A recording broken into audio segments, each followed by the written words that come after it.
I can remember as far back as being in high school and my dad sitting me down and saying, what do you want to do, son? Do you want to be a professional windsurfer? And I'm like, hell yeah. And he was like, well, maybe you should go to school and do a commerce course at university. So I actually enrolled into a university course, and our plan as a family was I got a wild card into the World Cup back in '89, I think it was.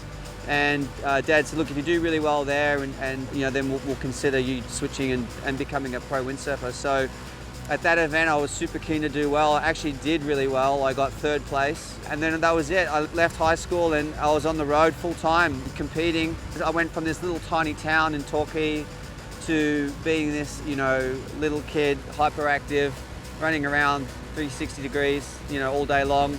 It was really fun, and it was my life for 20 years, just traveling, and it was great. And then I made the move at about 18 to Maui, and I was, living with a couple of buddies. Yeah, I wouldn't change a thing.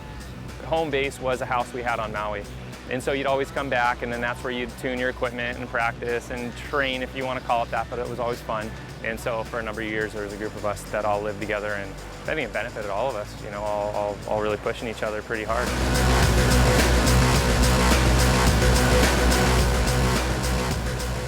Well, for me, growing up in Australia, I was sort of sheltered from the Hawaiian scene. I know they were using a lot of asymmetrical boards back in the 80s, and my little hometown in Australia, we were just using enlarged surfboards. We didn't really know any better, and so coming to Hawaii in the late 80s with these little tiny pintails, they actually worked perfect, but everyone in Hawaii thought that they weren't going to work.